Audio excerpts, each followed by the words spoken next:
Okay, so first of all good evening to all of you guys. आज की class में हम लोग इकोनॉमिक्स और सेमेस्टर 3 स्टार्ट करने वाले हैं, जिसमें कि आपको मैं बेसिकली आज की क्लास में one of the core paper that is advance MME start करूँ। ठीक है।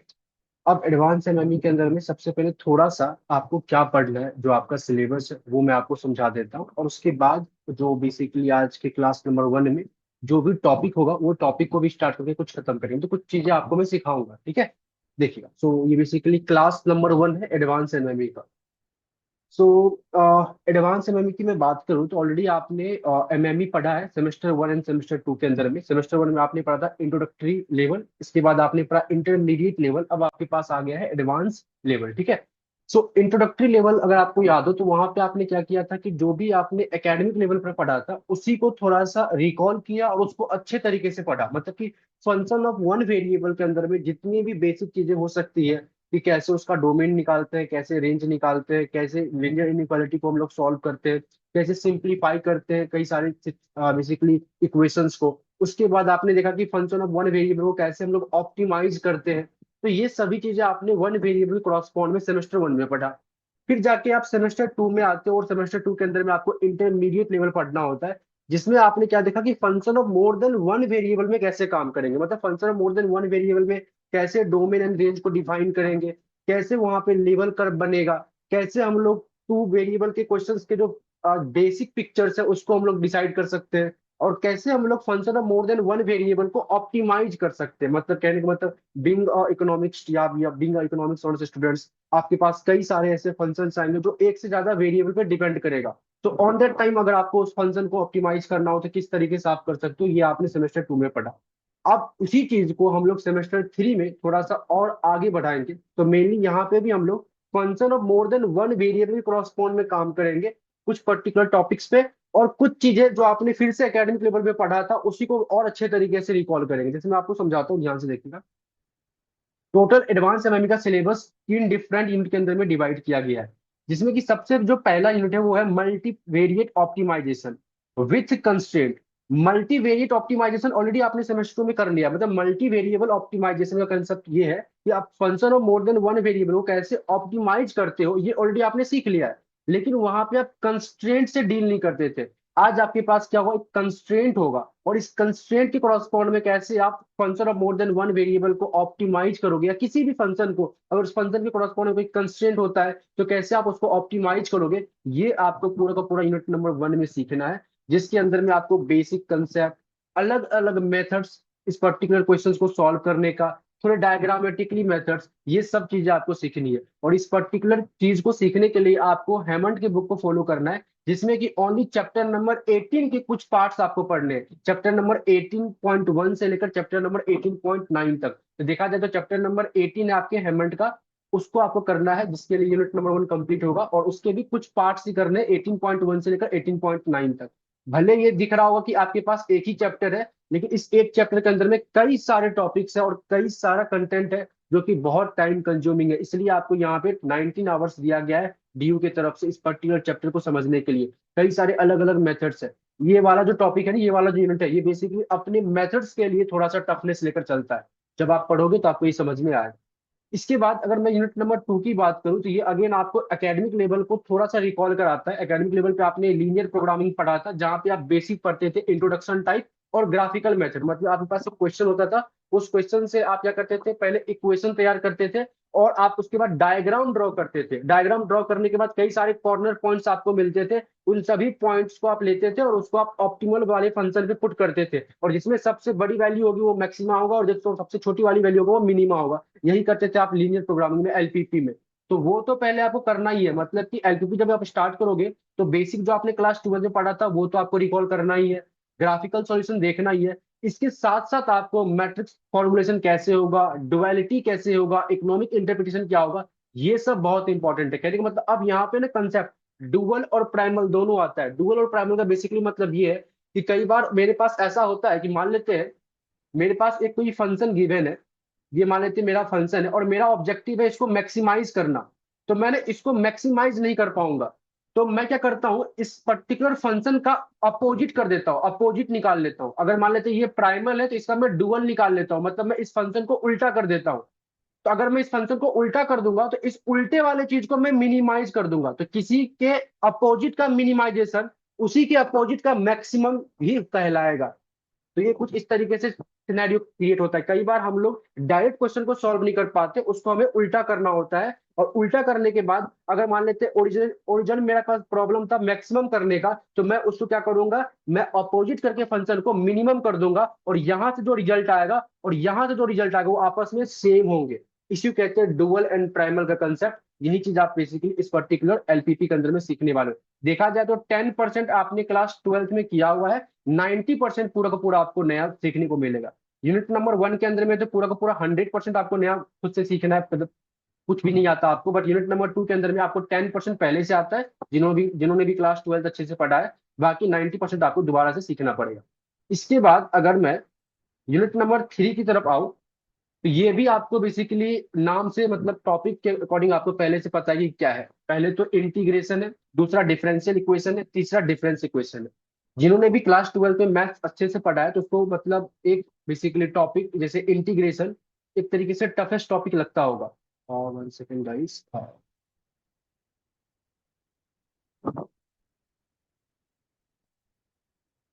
ठीक है।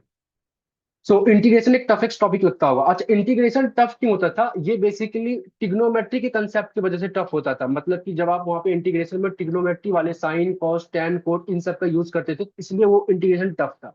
लेकिन जब आप अगर अलजेब्रिक इक्वेशन से आप जब डील करोगे तो ये इंटीग्रेशन भी सिंपल ही था। ये सबसे अच्छी बात है कि सेमेस्टर 3 एडवांस एमएमई के अंदर में आपका पूरा का पूरा जो इंटीग्रेशन है वो एक अलजेब्रिक इक्वेशन पे डिपेंड करता है, मतलब आपको ट्रिग्नोमेट्री ना के बराबर दिखेगा। तो जो टफनेस लेवल आपकी क्लास 12th में था इंटीग्रेशन का, उतना टफनेस यहाँ पे इंटीग्रेशन में नहीं है। मतलब बेसिक क्वेश्चंस आप आराम से कर सकते हो। अच्छा, इंटीग्रेशन में ही हम लोग कुछ इकोनॉमिक एप्लीकेशन सीखेंगे, वो थोड़ा सा आपको अलग तरीके से, मतलब वो थोड़ा सा टफ है और वो थोड़ा सा आपको लगेगा कि कुछ नया आप सीख रहे हो। बाकी जो बेसिक इंटीग्रेशन आपने पढ़ा था, एरिया अंडर द कर्व निकालना या बेसिक इंटीग्रेट करना किसी भी फंक्शन को, वो आपको पहले से आता है। तो मैं कुछ इस तरीके से समझ सकता हूँ कि इंटीग्रेशन का 50% आपको पहले से आता है, 50% आपको नया सीखना है। और जो 50% आपको पहले से आता है ना, वो इतना अच्छे से आता होगा कि आप आराम से सॉल्व कर सकते हो, क्योंकि ट्रिग्नोमेट्री नाम का कोई चीज नहीं है, सिर्फ और सिर्फ अलजेब्रिक इक्वेशन है, तो ये थोड़ा इजी रहता है। फिर बात करते हैं डिफरेंशियल इक्वेशन का। डिफरेंशियल इक्वेशन भी आपने क्लास 12 में पढ़ा है, लेकिन जितना आपने पढ़ा है वो ओनली 10% है। आप डिफरेंशियल इक्वेशन में क्लास 12 में सिर्फ और सिर्फ फर्स्ट ऑर्डर डिफरेंशियल इक्वेशन पढ़ते थे, जिसको कि आप नॉर्मली न्यूमेरिकली सॉल्व करते थे।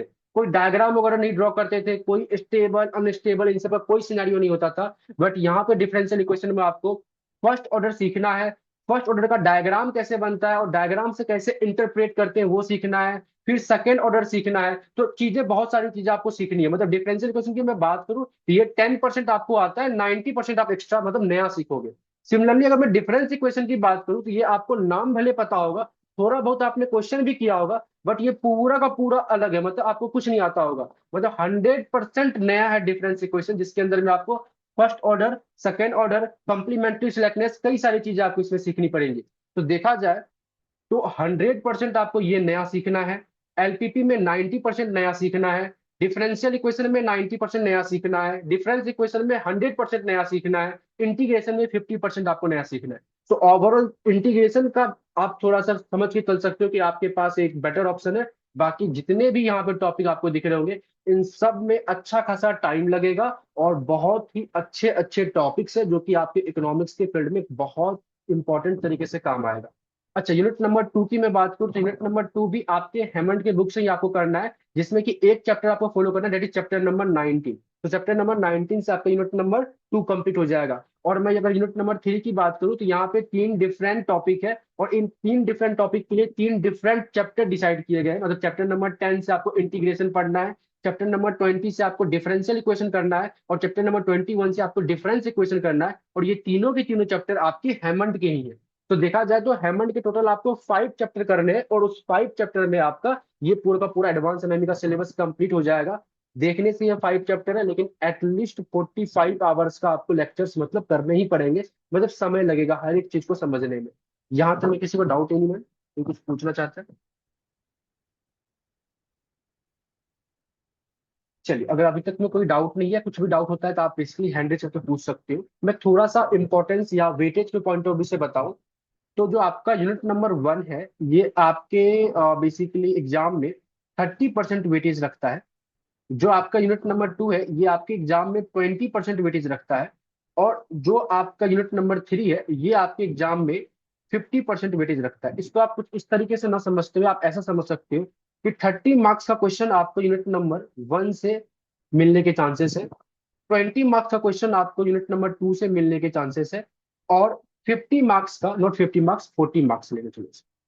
तो 40 मार्क्स का जो क्वेश्चन है, ये आपको यूनिट नंबर 3 से मिलने के चांसेस है। तो कुछ इस तरीके का सिनेरियो होता है। कई बार क्या होता है कि इसमें ना आपस में थोड़ा चेंजेस हो सकता है ये 35 मार्क्स का हो और ये भी 35 मार्क्स का हो, और कई बार होता है कि ये आपको एग्जैक्टली 40 का मिलेगा, ये 30 का मिलेगा।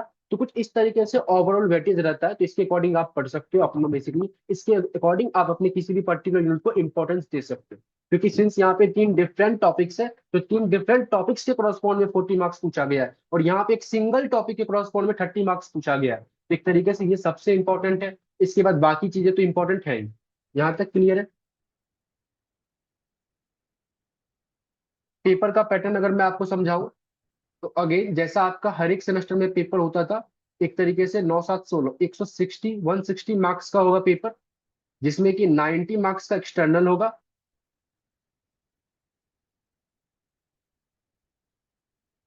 और 70 मार्क्स का आपका इंटरनल होगा, जैसा आपका सेमेस्टर 1 और 2 में होता जा रहा है। इस इंटरनल के अंदर में क्लास असेसमेंट होंगे, इंटरनल असेसमेंट होंगे, टेस्ट वगैरह होंगे, या जो भी प्रोजेक्ट वगैरह, प्रोजेक्ट तो नहीं मिलेगा नॉर्मली, टेस्ट, क्लास असेसमेंट, कुछ अटेंडेंस के मार्क्स होंगे, कुछ इंटरनल असेसमेंट्स होंगे, ये सब चीजें आपकी हैं। यहाँ तक में सिलेबस में, पेपर के वेटेज में, इंपॉर्टेंस में किसी को कोई डाउट है एनीवन? कोई है ऐसा जिसको कुछ पूछना हो? अंजलि, माधवी, महक, एनीवन? निखिल, सौम्या, वर्तिका, किसी को कोई ऐसा है जिसको यहाँ तक कोई डाउट हो? No sir. चलिए, वेरी गुड। अगर यहाँ तक में कोई डाउट नहीं है, तो अब हम लोग किस तरीके से एडवांस में अभी पढ़ेंगे, मैं आपको थोड़ा वो समझाता हूँ, फिर क्लास को स्टार्ट करते हैं आज के नए टॉपिक। हम लोग सीक्वेंस वाइज चलेंगे। सबसे पहले मैं यूनिट नंबर 1 आपको कंप्लीट कराऊंगा, इसके बाद आपके पास यूनिट नंबर 2 का एक्सेस रहेगा, और उसके बाद यूनिट नंबर 3 में कराऊंगा, ठीक है? और जो हमारा ये हॉलीडे का टाइम चल रहा है, बेसिकली जब तक आपके कॉलेज ओपन नहीं हो जाते, तो मेरा पूरा का पूरा ये टारगेट रहेगा कि कॉलेज ओपन से पहले आपको यूनिट नंबर 1 पूरे अच्छे तरीके से आ जाना चाहिए। मतलब यूनिट नंबर 1 के आप सारे टॉपिक कर सकते हो, पूरा कंसेप्ट आपको आना चाहिए, सो डैट कि जब आपके कॉलेज ओपन होंगे तो ऑलमोस्ट सारे कॉलेज में यूनिट नंबर 1 से ही स्टार्ट होगा, और उस टाइम पे अगर आपके इंटरनल्स वगैरह होते हैं तो आप आराम से दे सको, ठीक है? अच्छा, हो सकता है कि कुछ कॉलेज ऐसे भी हो कि जो बेसिकली यूनिट नंबर 3 को स्टार्ट कर दे या यूनिट नंबर 2 को स्टार्ट कर दे। मतलब कई बार ऐसा हो सकता है कि हम लोग जो लाइव क्लास में कर रहे हो और आपके कॉलेज में जो यूनिट स्टार्ट हुआ है वो कुछ और हो। तो ऑन दैट केस, अगर आपके इंटरनल असेसमेंट या टेस्ट वगैरह होते हैं, तो आप मेरे से पास्ट रिकॉर्डेड लेक्चर्स मांग सकते हो, सो डैट कि आपका इंटरनल अच्छा जाए। मान लेते हैं, मैंने यूनिट नंबर 1 आपको कंप्लीट करा दिया पूरा ये हॉलीडे के अंदर में, तो यूनिट नंबर 1 आपको अच्छे से आता है। बट जैसे ही आपका कॉलेज ओपन हुआ और आपके कॉलेज में आपके जो प्रोफेसर वो यूनिट नंबर 3 का इंटीग्रेशन स्टार्ट कर देते हैं, ऐसा हो सकता है। अब इंटीग्रेशन वो स्टार्ट करेंगे तो पहले इंटीग्रेशन का ही वो क्या करेंगे, टेस्ट लेंगे। तो ऑन दैट केस आप मेरे से इंटीग्रेशन की सारी क्लासेस या सारे वीडियो जो रिसेंट पास्ट लेक्चर्स है वो आप मेरे से मांग सकते हो, वो मैं आपको प्रोवाइड कर दूंगा एप्लीकेशन पे, सो डैट कि अगर इंटीग्रेशन का टेस्ट होता है तो उससे भी आप क्या कर सको, अच्छे तरीके से दे सको। तो आपको हर एक यूनिट का मतलब जब भी आपको नीड होगी तब भी आपको क्लासेस मिल जाएंगी। बट जो लाइव क्लासेस का पैटर्न होगा वो कुछ इस तरीके से होगा कि पहले हम लोग ये यूनिट नंबर 1 कंप्लीट करेंगे, फिर यूनिट नंबर 2 में प्रोवाइड करूंगा, फिर जाके मैं 3 प्रोवाइड करूंगा। क्लियर है सभी को? चलिए, आई होप आप लोगों को यहाँ तक क्लियर हो। सो आज की क्लास में हम लोग यूनिट नंबर 1 स्टार्ट करने वाले हैं, और यूनिट नंबर 1 का बेसिकली एक और नाम है, that is constraint optimization. Constraint optimization, ध्यान से देखिए। कहता है कॉन्स्टेंट ऑप्टिमाइजेशन हम लोग क्यों सीख रहे हैं, मतलब अगर आप इकोनॉमिक्स के स्टूडेंट्स हो और आपको मैथ्स पढ़ाया जा रहा है जिसके अंदर में आपने एक टॉपिक सीखा है कॉन्स्टेंट ऑप्टिमाइजेशन, तो ये आप क्यों सीख रहे हैं, सर क्या लॉजिक है? मान लेते हैं आप लोगों के पास मैं लेट सपोज मैं मानता हूँ कि आप लोगों ना दो सामान परचेज कर रहे हो, दो गुड्स मार्केट से परचेज कर रहे हो। एक है क्लोथ्स और एक है शू। और दोनों के दोनों ये नॉर्मल गुड्स है। मतलब कि अगर मैं जनरली किसी से भी पूछूं तो आपके पास आपको जितना अच्छे अच्छे नए कपड़े मिल जाए उतना आपके लिए बढ़िया है, जितना अच्छे अच्छे नए शूज आपको मिल जाए उतना आपके लिए बढ़िया है। तो मान लेते हैं मैंने ना उन दो सामान के करस्पॉन्ड में आपकी यूटिलिटी को मैंने डिसाइड कर दी। मतलब आपको जो यूटिलिटी मिल रही है, सेटिस्फेक्शन लेवल मिल रही है, वो डिपेंड करता है इन दो पर्टिकुलर गुड्स के ऊपर में। तो utility is the function of clothes and shoes. ठीक है। तो जितना आपके पास आप क्लोथ्स लोगे उतना आपकी यूटिलिटी बढ़ेगी, जितना शू लोगे उतना आपकी यूटिलिटी बढ़ेगी। ठीक है। अब मान लेते हैं मैंने आपको एक पर्टिकुलर मॉल में भेजा और मैंने आपको बोला कि आप जो है अपने यूटिलिटी को मैक्सिमाइज करो क्लोथ्स और शूज को लेकर।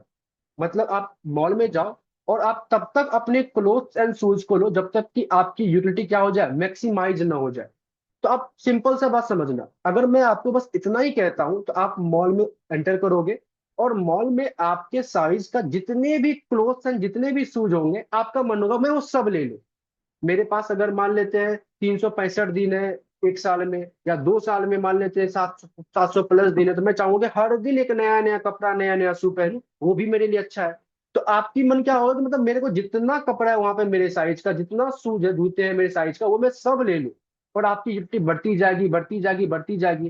तो अगर मैं आपको इस तरीके से ओपन कर देता हूँ विंग इकोनॉमिक्स स्टूडेंट्स की, आप जाओ और आप उतना clothes and shoe low so that कि आपकी यूटिलिटी मैक्सिमाइज हो सके, तो आप कभी भी एक एंड पॉइंट पे पहुंचोगे ही नहीं, कभी भी आपका यूटिलिटी मैक्सिमाइज होगा ही नहीं। आप एक पर्टिकुलर नंबर बोल ही नहीं सकते कि हाँ मेरे को इतना क्लोज एंड इतना शू चाहिए सो दैट कि मेरा ये मैक्सिमाइज हो जाएगा। आप इसको लेते जाओगे, क्लोज को भी बढ़ाते जाओगे, शूज को भी बढ़ाते जाओगे, और ये चलता जाएगा। एक मॉल से दूसरे मॉल जाओगे, दूसरे से तीसरे mall and so on so forth. तो ये कभी भी आप इसका एक तरीके से सॉल्यूशन फाइंड आउट नहीं कर पाओगे। लेकिन अगर मैं इसी के साथ एक कंस्ट्रेंट लगा दूं, कंस्ट्रेंट इन द सेंस कि मैं ये कहता हूं कि आप एक मॉल में जाओ और आपको clothes, quantity of clothes and quantity of shoes, इसके बीच में डिसाइड करना है और इसी दोनों चीजों को लेना है, और जिससे कि आपकी यूटिलिटी मैक्सिमाइज हो सके। कंस्ट्रेंट ये है कि आपके पास ओनली 50,000 रुपए का मनी इनकम है। तो एक आपके पास मैंने क्या किया, एक बजट कंस्ट्रेंट लगा दिया कि आप मैक्सिमम 50,000 रुपीज का ही सामान परचेज कर सकते हो।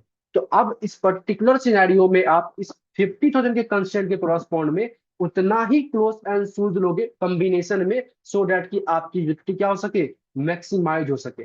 तो कई बार क्या होता है कि जब हमारे पास सिंगल ओपन फंक्शन होता है तो इसको मैं पर्टिकुलरली एक मैक्सिमम या ऑप्टिमल पॉइंट पे नहीं पहुंचा पाऊंगा। इसके लिए हमारे पास एक कंस्ट्रेंट होना जरूरी है। और जैसे ही मेरे पास कंस्ट्रेंट आएगा तो मैं इस पर्टिकुलर कंस्ट्रेंट को ध्यान में रखते हुए अपने यूटिलिटी को और यू कैन से अपने फंक्शन को मैक्सिमाइज करूंगा या फिर मिनिमाइज करूंगा। ये पूरा का पूरा कंसेप्ट है कंस्ट्रेंट ऑप्टिमाइजेशन का। ये क्लियर है? Yes sir. एनीवन? कोई है ऐसा जिसको डाउट हो इसमें कि कंस्ट्रेंट ऑप्टिमाइजेशन में क्यों पढ़ रहे हैं, क्या सिनेरियो इसमें, क्या इकोनॉमिक्स का इसमें रोल है? चलिए, अगर आपको इस समझ, जैसे आपने पढ़ा होगा इंडिफरेंस कर पढ़ा होगा, प्रोडक्शन फंक्शन पीपीसी आपने पढ़ा होगा, वहां आप क्या कहते थे कि मैं मैक्सिमम कितना आउटपुट बना सकता हूँ, और एक कंसेप्ट होता था लेबर एंड कैपिटल, मतलब इनपुट मेरे पास कितना होना चाहिए। इनपुट आप चेंज नहीं कर सकते, इनपुट की फिक्स्ड क्वांटिटी होती है। अब इनपुट के गिवन क्वांटिटी के करस्पॉन्ड में मैं कितना आउटपुट बनाऊंगा, ये मेरे लिए एक इंपॉर्टेंट टास्क है और इसी को मेरे को फाइंड आउट करना है। अगर मान लेते हैं मेरे पास इनपुट ऐसे ही हो, इन्फिनिटी वे में हो, अगर मान लेते हैं रिसोर्सेस जो है इन्फिनिटी में हो, तो इकोनॉमिक्स का कोई लॉजिक ही नहीं बनेगा। रिसोर्सेस जब तक कम है या स्कार्स है तब तक ही इकोनॉमिक्स का कंसेप्ट यहाँ पे बन रहा है। ठीक है। चलिए, अब यहां तक समझ में आ गया। तो ये मैंने बोला वो कंस्टेंट ऑप्टिमाइजेशन का कंसेप्ट क्या है, वो तो मैंने आपको समझा दिया। लेकिन ये बेसिकली आपने थोड़े बहुत एकेडमिक लेवल पे भी आपने किया है, तो मैं आपको ना थोड़ा रिकॉल कराता हूँ कि आपने एकेडमिक में आप कैसे करते थे, फिर सेमेस्टर 2 में आपने क्या सीखा, एंड उसके बाद अब आप क्या नया सीखने वाले हो। ध्यान से देखो। अगर आपको याद हो, आप अपने क्लास ट्वेल्थ में जब थे, तो क्लास ट्वेल्थ में भी आपके पास कुछ इस टाइप से इक्वेशन आता था। मतलब कि आपको बोला गया था कि मान लेते हैं Z is equal to 2x plus में 3y है, और एक सब्जेक्ट टू कंस्ट्रेंट है, that is let us suppose x plus में y इज इक्वल टू 10। और आपको बोला इसका मैक्सिमा मिनिमा करके निकालो, मतलब मैक्सिमाइज करो इस पर्टिकुलर फंक्शन को या ऑप्टिमाइज करो। तो क्लास ट्वेल्थ अगर आपको याद हो तो आप क्या करते थे, जो कंस्ट्रेंट होता था इससे आप लेट अस सपोज y की वैल्यू निकाल लोगे, 10 माइनस एक्स। जो y की वैल्यू आती थी इसको आप पुट करते थे अपने ओरिजिनल फंक्शन में, तो z is equal to 2x plus में 3y के जगह पे आप पुट करते हैं 10 - x। अब ये पूरा का पूरा जो ओरिजिनल फंक्शन ये एक वेरिएबल पे आ गया, f(x), मतलब इस वाले पे। अब एक सिंगल वेरिएबल को कैसे ऑप्टिमाइज करते हैं ये आपको पहले से पता है, मतलब आप फिर f' निकाल के इक्वल टू 0 पुट करोगे तो x इक्वल का एक क्रिटिकल पॉइंट आ जाएगा। फिर इस क्रिटिकल पॉइंट पे आप डबल डेरिवेटिव को चेक करते थे, अगर पॉजिटिव आ रहा है तो ये मिनिमा हो रहा है, अगर नेगेटिव आ रहा है तो ये मैक्सिमा हो रहा है। याद आ रहा है, ये आप करते थे क्लास 12th में। कोई है ऐसा जिसको ये याद हो, जिन्होंने क्लास 12th में अच्छे से मैथ्स पढ़ा है?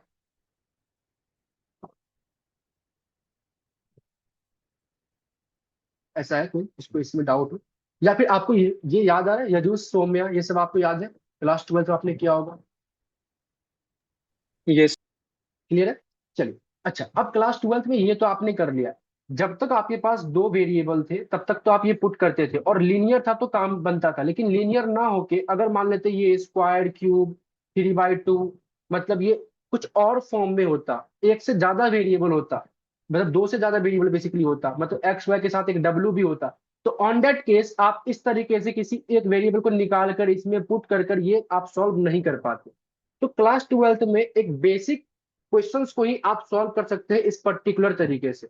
अगर इसी में क्वेश्चन थोड़ा सा घूम जाता है तो आप इस वाले मेथड को यूज करके आप सॉल्यूशन नहीं निकाल सकते। तो इस चीज के लिए आपने जब मान लेते एक से ज्यादा वेरिएबल होगा या दो से ज्यादा वेरिएबल होगा तो क्या होगा, तो उस टाइम पे आपने क्लास सेमेस्टर 2 के अंदर में भी एक कंसेप्ट पढ़ा था। ध्यान से देखिए, अब मैं आ रहा हूँ इकोनॉमिक्स ऑनर्स की सेमेस्टर 2 में इंटरमीडिएट एमएमई में, यहाँ पे भी आपने टॉपिक पढ़ा था। देखो, मैंने बोला लेटर सपोज आपके पास z is the function of x and y, ये एक दे रखा है ओरिजिनल फंक्शन जिसको आपको ऑप्टिमाइज करना है, और इसके साथ एक कंस्ट्रेंट दे रखा है subject to constraint, that is g of x comma y equal to c। ये आपको एक कंस्ट्रेंट दे रखा है, आपको बोला कि आप क्या करो, ऐसे x एंड y की वैल्यू निकालो जिससे कि ये z क्या हो, ऑप्टिमाइज हो सके। ये ऑप्टिमाइज में मैक्सिमा मिनिमा कुछ भी हो सकता है, मान लेते हैं लेटर सपोज मैक्सिमा की बात कर रहा है, तो आपको एक ऐसा x एंड y चाहिए, एक्स एंड वाई की वैल्यू जिसपे ये मेरे पास जेड क्या हो, मेरा मैक्सिमाइज मैक्सिमाइज हो सके।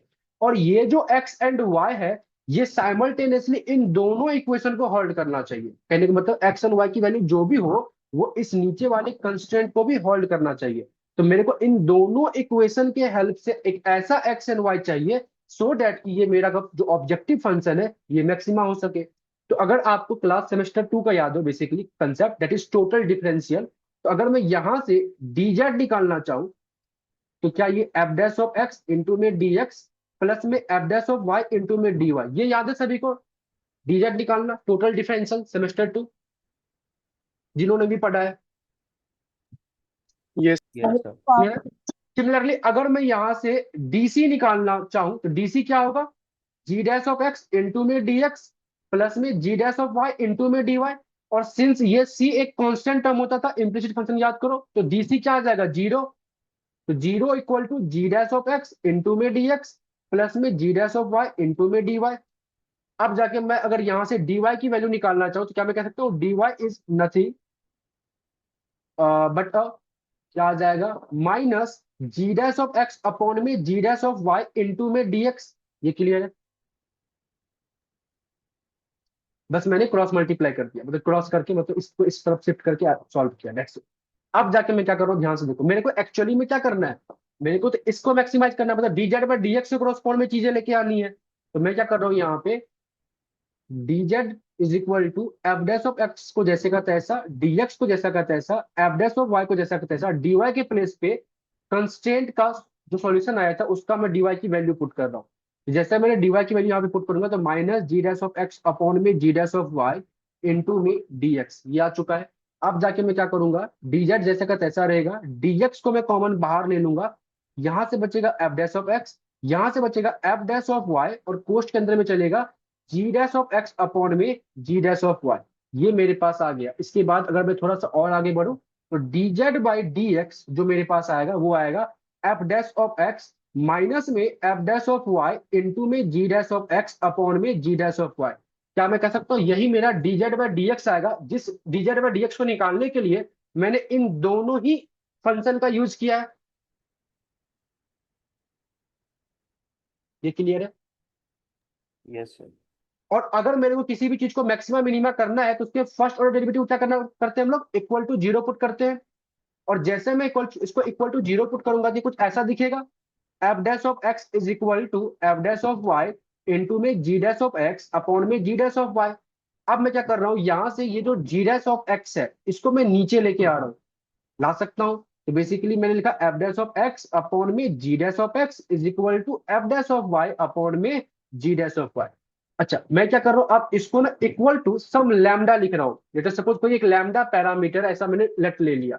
अगर मैं इस तरीके से लेट ले सकता हूँ तो क्या मैं कह सकता हूँ, अगर मैंने इसको इसको इक्वल टू किसी पर्टिकुलर पैरामीटर के बराबर किसी वैल्यू के बराबर रखा है तो ये और ये आपस में इक्वल होंगे, और ये आपस में इक्वल होंगे। तो अगर मैं इसको और इसको आपस में इक्वल कहता हूं तो यहां से मैं क्या कह सकता हूं कि एफ डैश ऑफ एक्स ये जो होगा वो lambda times of g dash of x होगा। सिमिलरली जो एफ डैश ऑफ वाई होगा वो क्या हो जाएगा, lambda times g dash of y होगा। ये मेरे लिए इक्वेशन नंबर वन है, ये मेरे लिए इक्वेशन नंबर टू है। अब ध्यान से देखते हैं मेरे पास कितने वेरिएबल थे निकालने के लिए, एक्स एंड वाई, और मैंने एक और अपने मन से एक लैम्डा भी लिया है, तो लैम्डा भी एक वेरिएबल की तरह ट्रीट किया जाएगा। तो टोटल मेरे पास तीन वेरिएबल है। अगर तीन वेरिएबल है तो बताओ मेरे पास मिनिमम कितने इक्वेशन होने चाहिए सो दैट कि मैं यूनिक सॉल्यूशन निकाल सकूं। लीनियर अलजेब्रा याद करो, तीन वेरिएबल है, एटलीस्ट थ्री इक्वेशन होने चाहिए। ये याद है आप लोग को, तीन वेरिएबल है तो तीन वेरिएबल को निकालने के लिए मेरे पास एटलीस्ट तीन इक्वेशन होने चाहिए सो दैट कि मैं सभी वेरिएबल की एक यूनिक वैल्यू निकाल सकता हूँ। Yes sir. क्लियर है बात, चलिए ये क्लियर है। तो मेरे पास पता है तीसरा इक्वेशन क्या है, ये वाला कंस्ट्रेंट। तो मैं लिख रहा हूं यहाँ पे मेरे पास तीसरा कंस्ट्रेंट है ये वाला, g of x y equal to c, this is my third equation. अब मैं जब इन तीनों को सॉल्व करूंगा तो मेरे पास x की वैल्यू भी आ जाएगी, y की वैल्यू भी आ जाएगी, z की वैल्यू भी आ जाएगी। तो मेरे पास x y z का एक ऑप्टिमल पॉइंट आ गया है, और ये ऑप्टिमल पॉइंट को निकालने के लिए मैंने क्या किया है, इन दोनों ही इक्वेशन का साइमल्टेनियसली यूज किया है, सॉल्व किया, इन दोनों को रिलेट करके इंटरसेक्ट करके सॉल्व किया है कि इन दोनों से को अगर मैं इंटरसेक्ट कर रहा हूं तो एक ऐसा कॉमन पॉइंट निकलेगा एक्स एंड वाई के वैल्यू का, जहां पे मेरे पास ये जो मेरा गिवन फंक्शन है ये ऑप्टिमाइज होगा। क्यों ऑप्टिमाइज होगा, क्योंकि मैंने उसके फर्स्ट ऑर्डर डेरिवेटिव को इक्वल टू जीरो पुट करके तब जाके मैंने ये एक्स वाई जेड की वैल्यू निकाल ली है। ये बात क्लियर हुई। सॉरी ये जेड नहीं होगा, यहाँ पे मैं लैम्डा लिखना चाहता हूँ, तीसरा वेरिएबल लैम्डा था मेरे पास। ये आपने सेमेस्टर टू में किया हुआ है, मतलब सेमेस्टर टू के तरीके से आप इसको कर सकते हो कि आपके पास ये तीन इक्वेशंस आएंगे और इन तीनों इक्वेशन को सॉल्व करोगे तो आपके पास एक्स वाई की वैल्यू आ जाएगी जो आप निकालना चाहते हैं। यहाँ तक क्लियर है। Yes sir. चलिए अगर आपको यहाँ तक क्लियर है तो अब इसकी भी लिमिटेशन है। लिमिटेशन क्या है कि जब तक कंस्टेंट आपका इक्वल टू गिवन है तब तक तो ये काम हो जाएगा, या जब तक आपके पास एक कंस्ट्रेंट है तब तक तो आप आराम से सॉल्व कर सकते हो। लेकिन जैसे ही एक से ज्यादा कंस्ट्रेंट होगा, कंस्ट्रेंट इक्वल टू फॉर्म में नहीं होगा, वेरिएबल वाई के साथ और भी कई सारे होंगे, तो आपका ये सेमेस्टर टू का भी कंसेप्ट क्या होगा, फेल हो जाएगा, मतलब उससे भी आप क्वेश्चन को सॉल्व नहीं कर पाओगे। तो आपने इस टाइप के क्वेश्चन क्लास ट्वेल्थ में भी किया था, बट ट्वेल्थ बेसिस क्वेश्चंस कर सकते थे आप। सेमेस्टर टू में भी आपने सीखा है कंसेप्ट, लेकिन सेमेस्टर टू के टाइप के क्वेश्चंस आप कर सकते हैं। लेकिन जब आप रियल लाइफ सिनेरियो में आओगे तो दो से ज्यादा वेरिएबल हो सकते हैं, दो से ज्यादा कंस्ट्रेंट हो सकते हैं, तो कई सारे कंस्ट्रेंट हो सकते हैं, तो उन सभी चीजों को आपको एक साथ लेकर आना पड़ेगा। तो अब जब मैं बेसिकली आ रहा हूं अपने सेमेस्टर थ्री के क्रॉसपोर्ट में, जो एक्चुअली में आपको पेपर में करना है, जो आपको एग्जाम में बेसिकली नंबर देकर जाएगा, जो आपके सिलेबस का पार्ट है। अच्छा जो आपके सिलेबस का पार्ट या जो भी कंसेप्ट है, इसको करने से पहले मैं आपको एक बेसिक चीजें बताता हूँ, जो कि माइट भी अगर मैं पढ़ाना चाहूँ तो बस आपके सिलेबस को कंप्लीट कर दूंगा। तो सिलेबस को कंप्लीट करने से आप चीजों को डिफ्रेंशिएट नहीं कर पाओगे, और जब तक डिफ्रेंशिएट नहीं कर पाओगे तब तक आप एग्जाम में अच्छे तरीके से परफॉर्म नहीं कर पाओगे। यूनिट नंबर वन टफ इसलिए होता है, जैसा कि मैंने आपको बताया कि यूनिट नंबर वन एक इंपॉर्टेंट टॉपिक है और ये टफनेस भी इसमें बहुत सारा भरा हुआ है। तो यूनिट नंबर वन टफ इसलिए होता है क्योंकि जो इस पर्टिकुलर यूनिट के जो क्वेश्चंस होते हैं उसमें स्टूडेंट ये समझ नहीं पाता कि वो इसको किस पर्टिकुलर मेथड से सॉल्व कर पाएगा। जैसे फॉर एग्जांपल मैं आपको समझाता हूँ। मैंने बोला कि लेटर सपोज आपके पास एक ऑप्टिमाइज फंक्शन गिवन है, मतलब z इक्वल टू समथिंग एक फंक्शन गिवन है। कुछ इस फॉर्म में। अब आपके पास एक कंस्ट्रेंट गिवन है कुछ इस फॉर्म में। आपको बोला इस पर्टिकुलर क्वेश्चन को ना ऑप्टिमाइज करो। अब इस टाइप के क्वेश्चंस को ऑप्टिमाइज करने के लिए आप जो बेसिकली चैप्टर नंबर 18 में टोटल 4 मेथड, अलग अलग मेथड पढ़ोगे, 1 2 3 4, मान लीजिए 4 आपने डिफरेंट मेथड पढ़ लिया। बहुत बार ऐसा होगा, कई सारे केस में ऐसा होगा कि ये जो क्वेश्चन है ये इन चारों में से किसी एक ही मेथड से सॉल्व होगा।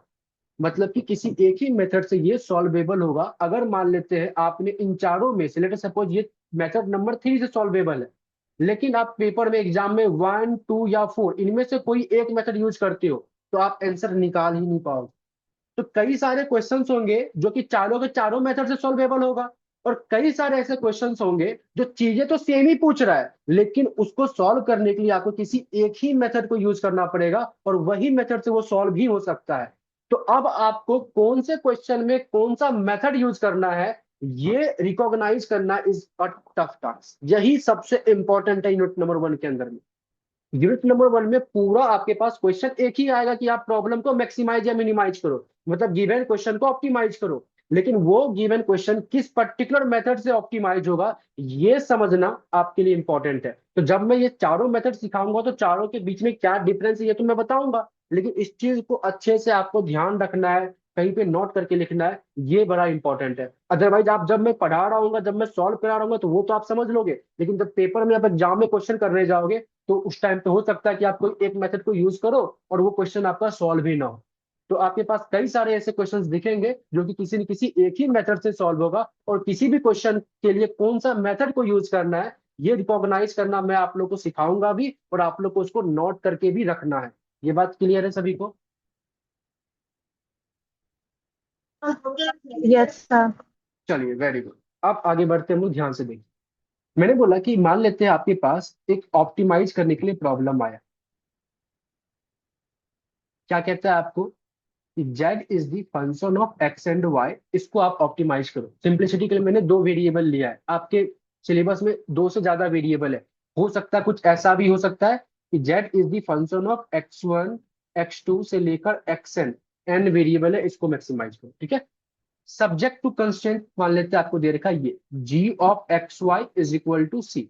तो subject to constraint n variable के करस्पॉन्ड में क्या होगा यहाँ पे, g ऑफ x1 x2 से लेके xn इक्वल टू सी। तो कहने का मतलब एक से ज्यादा वेरिएबल भी हो सकता है, बट समझाने के लिए इनिशियल टाइम पे मैंने दो वेरिएबल का हेल्प लिया है। ठीक है। चलिए, सो क्वेश्चन हमारे पास क्या कहता है कि आप क्या करो, इस जेड को ऑप्टिमाइज करो। ऑप्टिमाइज में वो मैक्सिमाइज भी हो सकता है, मिनिमाइज भी हो सकता है, वो क्वेश्चन जैसा बोलेगा वैसा करेंगे। और सब्जेक्ट टू कंस्ट्रेंट मेरे पास ये।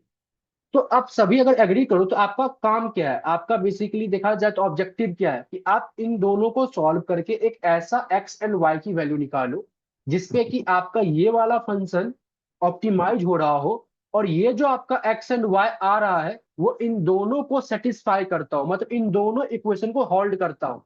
ये बात समझ में आ रही है जो मैंने आपको बताया? किसी को डाउट है? मैं ये कह रहा हूं कि आपका ऑब्जेक्टिव है कि आप इन दोनों इक्वेशन को सॉल्व करके एक ऐसा एक्स एंड वाई की वैल्यू निकालो जिस एक्स एंड वाई पे ये वाला जो फंक्शन है ये ऑप्टिमाइज हो रहा हो, और ये एक्स एंड वाई की जो वैल्यू आप निकालोगे वो इसको और इसको दोनों को होल्ड करता हो। क्लियर है?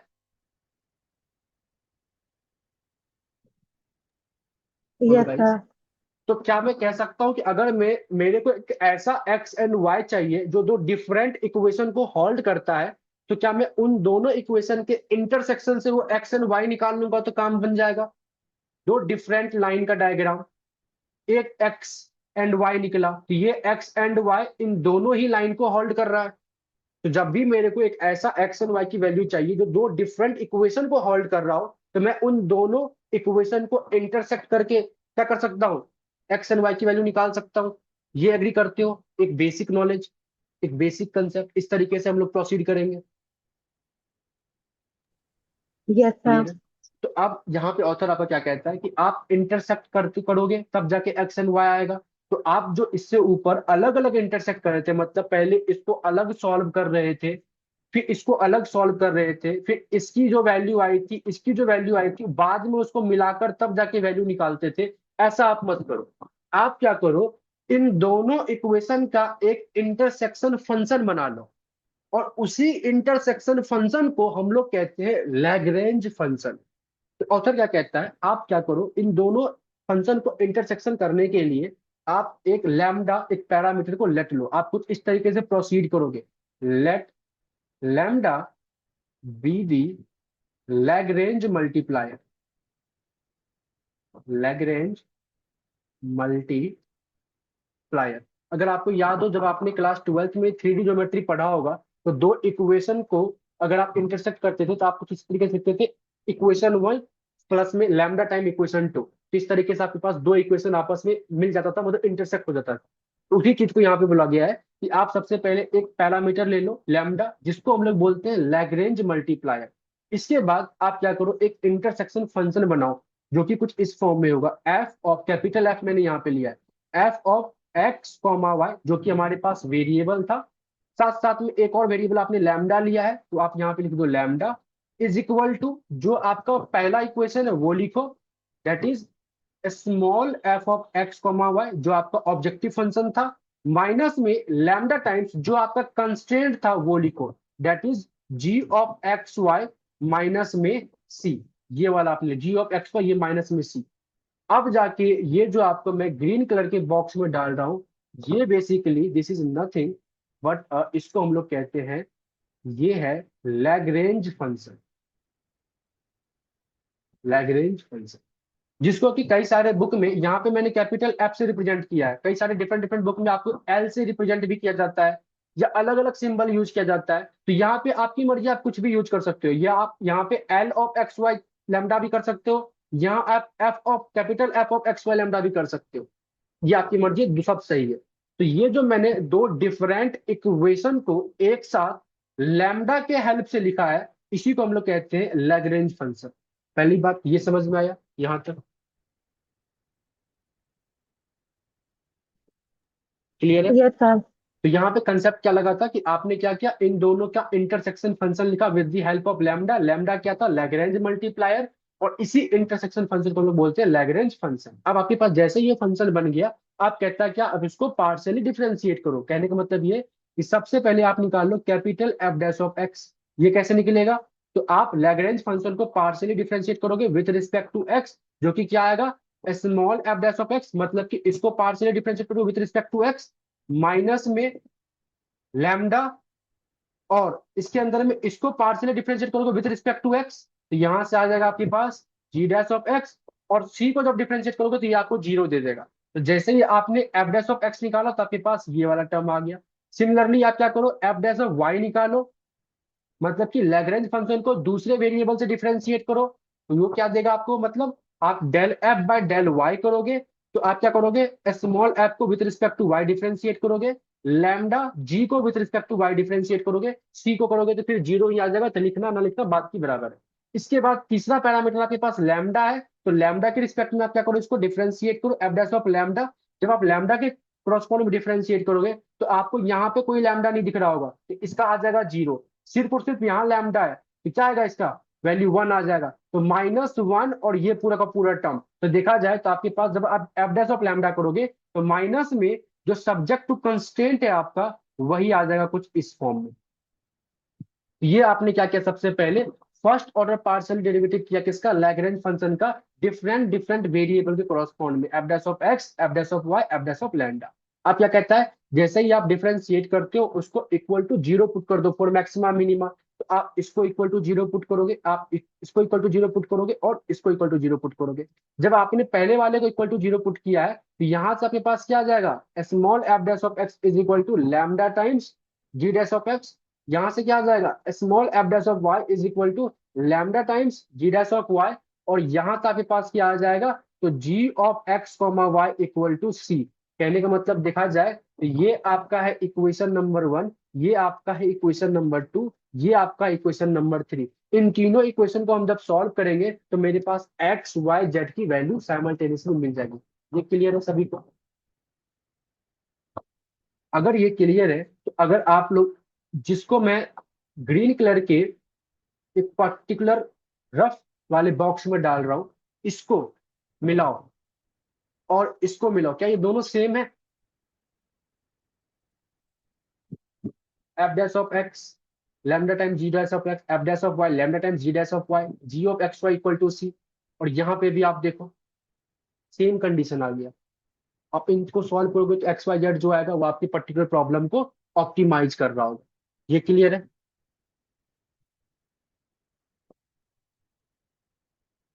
यहां तक में किसी को डाउट है? एनीवन? कोई भी? सर ये फॉर्मूले में माइनस का साइन क्यों है? ये वाला? सर नो सर, तो लैग्रेंज फंक्शन। ये वाला माइनस, यस सर। क्योंकि हम लोगों ने जो सब्जेक्ट टू कंस्टेंट का जो है ना वेरिएबल पहले लिखा है, कंस्टेंट बाद में लिखा है। अगर मैं c minus g of x y लिखता तो ये प्लस आ जाता। जब भी हम लोग किसी दो इक्वेशन का इंटरसेक्शन लिखते हैं ना तो पहला इक्वेशन प्लस में लैम्डा टाइम्स दूसरा इक्वेशन डालते हैं। तो अगर दूसरा इक्वेशन को देखोगे अगर इस तरीके से तो ये सी बराबर ये होना चाहिए ना, बट मैंने इसको उल्टा कर दिया, तो उल्टा कर दिया तो ये प्लस की जगह पे माइनस हो गया, दैट्स इट, और कुछ नहीं। Okay sir. ठीक है? और कोई डाउट? ये बेसिकली आपको एक स्टैंडर्ड फॉर्म रिकॉल करके रखना है, याद करके रखना। चलिए ये आप समझ में आ गया। तो क्वेश्चन जो आपके पेपर में आएगा ना वो दो डिफरेंट तरीके से आएगा। मैक्सिमम चांस पेपर में एग्जामिनर आपको ये बोलेगा कि कोई फंक्शन दे देगा, कंस्ट्रेंट दे देगा, आपको बोलेगा इसको मैक्सिमा करो। तो मैक्सिमा करो तो कहने का मतलब वो आपसे ओनली एक्स वाई जो वेरिएबल है उसकी वैल्यू निकालना चाहता है कि इसकी कौन से वैल्यू पे फंक्शन मैक्सिमा होगा। तो मतलब आप इसको यहां तक करके और यहां से जब आप सॉल्व करोगे तो आपके पास एक्स वाई की वैल्यू आ जाएगी। और इस एक्स पर्टिकुलर एक्स वाई को आप जब इस वाले ऑब्जेक्टिव फंक्शन में पुट करते तो जेड की मैक्सिमम वैल्यू निकल जाती, तो आप कहते मेरा काम हो चुका है। और एक और क्वेश्चन क्या एग्जामिनर पूछता है कि आपको तो बोलेगा मैक्सिमा मिनिमा करके वैल्यू निकालो, साथ साथ में उसको सेकेंड ऑर्डर कंडीशन चेक भी करो कि जो आपने एक्स वाई की वैल्यू निकाला है वो सच में मैक्सिमा है या नहीं है। ये कुछ इस तरीके से है। एक तो आपको बोला एग्जामिनर कि आप मेरे को एक्स वाई की वैल्यू बताओ जिसपे मेरा फंक्शन ऑप्टिमाइज हो, तो वो आपने बता दिया। अब आपको एग्जामिनर एक्स्ट्रा लिख देता है क्वेश्चन में कि सेकेंड ऑर्डर कंडीशन चेक करो, या फिर ये चेक करो कि पर्टिकुलर पॉइंट पे फंक्शन मैक्सिमा है या मिनिमा है, तब जाके आप सेकेंड ऑर्डर कंडीशन को चेक करोगे। सेमेस्टर 3 के अंदर में जब तक आपको एग्जामिनर ये ना लिखे कि फंक्शन को सेकेंड ऑर्डर कंडीशन से चेक करो या ये चेक करो कि वो सच में मैक्सिमा है या मिनिमा है, या प्रूफ करो मैक्सिमा है या मिनिमा है, तब तक आपको सेकेंड ऑर्डर नहीं करना है। ये बात समझ में आया? Yes sir. चलिए अब मान लेते हैं इस क्वेश्चन में कहता है सेकंड ऑर्डर को चेक करने के लिए, तो सेकंड ऑर्डर को चेक करने के लिए जो कंडीशन हमारे पास होता है ध्यान से देखिएगा। सेकंड ऑर्डर कंडीशन, हम लोग सबसे पहले क्या करते हैं एक हेसियन मैट्रिक्स बनाते हैं और उसका डिटर्मिनेंट निकालते हैं। तो मैं डायरेक्टली हेसियन मैट्रिक्स का डिटर्मिनेंट निकाल रहा हूं। अब मैं समझाता हूँ क्या सब है यहाँ पे। यहाँ पे इस टू का बेसिकली मतलब है कि जो आपका गिवन फंक्शन था वो दो वेरिएबल का था, x and y. Clear? H का मतलब है हेसियन मैट्रिक्स, और इस पे जो डॉट लगी इस तरीके से लाइन मैंने डाल दिया, इट मीन कि इसका आपने डिटर्मिनेंट आप निकाल रहे हो। सो मेनली आप क्या कर रहे हो, जो हेसियन डिटर्मिनेंट्स आएगा आपका टू वेरिएबल का वो कुछ इस तरीके से होगा, zero, g dash of x, g dash of y, फिर यहाँ पे g dash of x, g dash of y. ये आएगा आपके पास capital F double dash of x x, capital F double dash of x y, capital F double dash of y x, capital F double dash of y y. ये already आपने semester 2 पे भी आप करते थे। अगर आपको सेमेस्टर 2 में याद हो तो इसको आप बोलते थे ए, इसको आप बोलते थे सी, और इसको आप बोलते थे बी। तो याद करो ए सी माइनस बी स्क्वायर, इसका जो डिटर्मिनेंट निकालोगे तो ये ए सी माइनस में बी स्क्वायर होगा। और सेमेस्टर 2 में मैक्सिमा मिनिमा बताने के लिए आप इसी ए सी माइनस बी स्क्वायर का साइन को चेक करते थे, याद आ रहा है? Yes sir. इन दोनों का मल्टीप्लीकेशन माइनस में इन दोनों का स्क्वायर। ठीक है, ध्यान से देखिए। तो अच्छा, तो कहने का मतलब ये जीरो हो गया। अच्छा अगर आपको और थोड़ा सेमेस्टर 2 याद करो तो ये वाला टर्म और ये वाला टर्म आपस में इक्वल होते हैं। ये याद है किसी को? F double dash of x y और f double dash of y x ये सेम होता है। एनीवन? Yes sir. कौन सा थ्योरम से सेम होता है? यंग्स थ्योरम, याद आ रहा है? आपने एक यंग्स थ्योरम पढ़ा होगा, second order partial derivative with respect to other variable always equal होता है, f double dash of y x, f double dash of x. अच्छा, मैं आप लोग को एक चीज और बता देता हूँ। सेमेस्टर 2 के जितने भी टॉपिक सेमेस्टर 3 में यूज होंगे उन सब का भी आप लोगों को एक्सेस दिया जाएगा। सिमिलरली सेमेस्टर 1 के जितने भी टॉपिक सेमेस्टर 3 में यूज होंगे उन सब का भी एक्सेस आप लोग को दिया जाएगा, सो डैट कि जो पास्ट सेमेस्टर के कुछ टॉपिक्स है जिसको या तो आप भूल चुके हो या आपने नहीं पढ़ा था अच्छे तरीके से, तो वो भी आप रिकॉल कर सकते। चलिए, तो अब ध्यान से देखते हैं इस हेसियन डिटर्मिनेंट्स में क्या सब है। एक तो ये जीरो है नॉर्मल, ये है g dash of x, g dash of y. G dash of x क्या है? तो जो आपका सब्जेक्ट टू कंस्ट्रेंट वाला फंक्शन था ये है वो जी, और इसका partial derivative with respect to x वो होता है g dash of x. Similarly इसी कंस्ट्रेंट का partial derivative with respect to y जो होगा वो होगा मेरे पास जी डैश ऑफ वाई। तो g dash of x and g dash of y क्या है, समझ में आ गया? Capital F double dash of x, x क्या है? तो कैपिटल एफ मतलब ये लैग्रेंज फंक्शन। लैग्रेंज फंक्शन का जो फर्स्ट ऑर्डर पार्शियल डेरिवेटिव था विथ रिस्पेक्ट टू एक्स, इसी को जब हम लोग दोबारा डिफरेंशिएट करेंगे विथ रिस्पेक्ट टू एक्स ही, तो उसको हम लोग बोलेंगे f double dash of x x. F double dash of x is nothing but a second order partial derivative of f dash of x. Similarly f double dash of x y क्या होगा? तो second order partial derivative of f dash of x को with respect to y. Similarly f double dash of y y क्या होगा? तो second order partial derivative of f dash of y. और f double dash of y x क्या होगा? Second partial derivative f dash of y with respect to x. तो I hope आपको ये समझ में आ गया। कोई है ऐसा जिसको इसमें कोई डाउट हो? एनीवन? ये क्लियर है?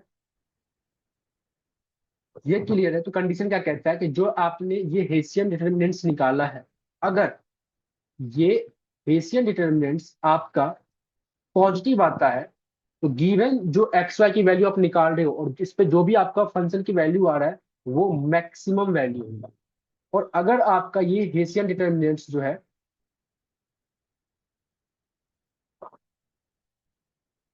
ये नेगेटिव आता है तो जो गिवन है वो मिनिमा होगा। ये क्लियर? कब मैक्सिमा होगा कब मिनिमा होगा? This is this second order condition.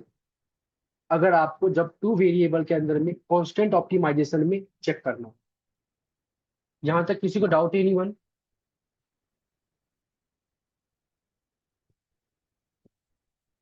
कोई है जिसको यहाँ पे डाउट है? एनीवन? No sir. चलिए, तो अब मैं थोड़ा सा रिकॉल कराता हूँ मैंने किया क्या। अगर हमारे पास सेमेस्टर 3 के कोरस्पॉन्ड में कोई फंक्शन को मैक्सिमाइज या मिनिमाइज करना हो विद सब्जेक्ट टू कंस्ट्रेंट, तो मैं क्या करूंगा, उस फंक्शन और कंस्ट्रेंट का यूज करते हुए एक लैग्रेंज फंक्शन सेट करूंगा। कैसे प्रोसीड करूंगा? सेम हर एक क्वेश्चन को करने का सेम तरीका है। सबसे पहले let lambda be the Lagrange multiplier. इसके बाद जो वेरिएबल है और जो लैम्डा है इसको लेते हुए मैं एक लैग्रेंज फंक्शन सेट करूंगा।